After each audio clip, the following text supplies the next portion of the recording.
오늘은 로마서 1장 28절부터 32절까지의 말씀을 함께 묵상해 보도록 하겠습니다. 말씀을 봉독해 드리죠.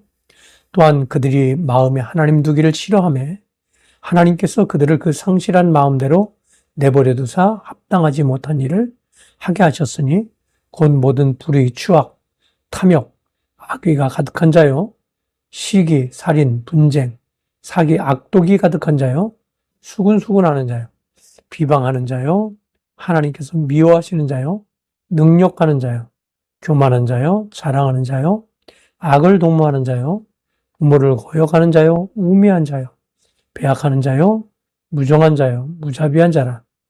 그들이 이 같은 일을 행하는 자는 사형에 해당한다고 하나님께서 정하심을 알고도 자기들만 행할 뿐 아니라 또한 그런 일을 행하는 자들을 옳다 하느니라. 28절부터 32절까지 말씀을 공격해 드렸습니다. 자, 성경이 말하는 죄가 무엇일까요? 일반적으로 사람들이 죄를 규정하는 데 있어서 살인이나 간음이나 도둑질과 같은 일반적인 범죄에 대해서 생각할 것입니다. 그러나 성경에서 말하는 범죄는 기본적으로 하나님을 부인하는, 다시 말해 하나님을 마음에 두지 않는 것으로부터 시작된다고 할 수 있습니다. 사람들 사이에 짓는 범죄는 그에 따른 결과물들이라고 할 수 있죠.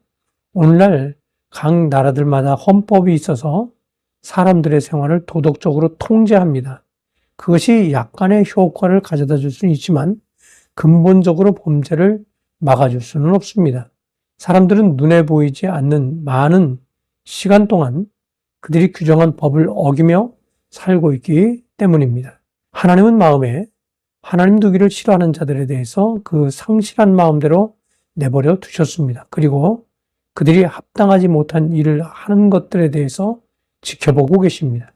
이후에 소개되는 21가지의 다양한 범죄의 모형들은 그들이 하나님을 마음에 두지 않았을 때 일어나는 현상들이라고 소개할 수 있습니다. 그렇습니다. 사람들이 하나님을 떠났을 때 그들은 죄로부터 자유로울 수 없습니다. 아담 이후로 죄의 본성은 언제나 사람의 마음 안에서 자리 잡고 있으며 하나님을 기억하고 그분을 두려워하지 않는 자라면 그들은 이미 각종 범죄에 노출이 되어 있는 자라고 할 수 있습니다. 바울은 범죄의 유형에 대해서 비교적 소상히 소개하고 있습니다.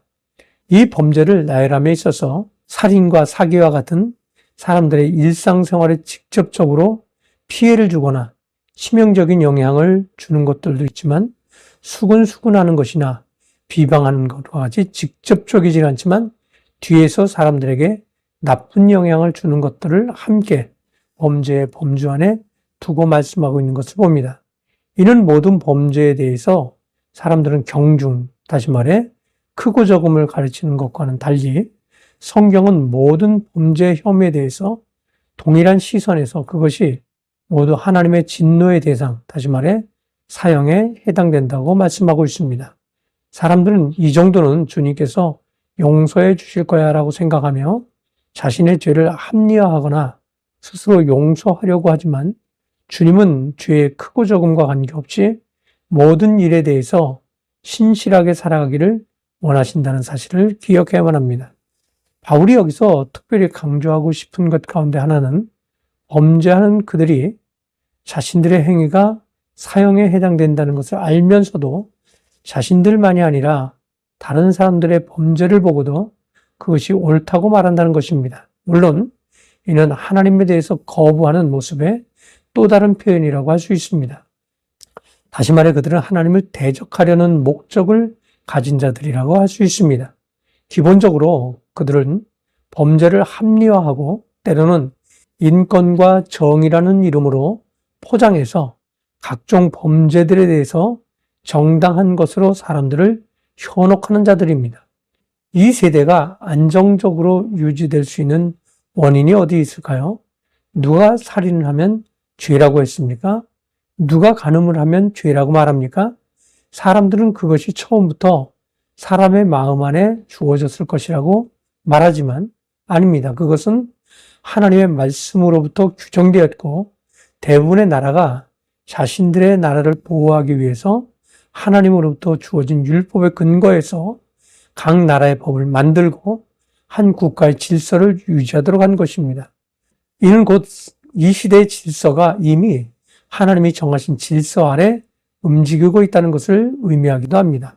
그러나 종종 사람들은 이 질서를 파괴하려고 합니다.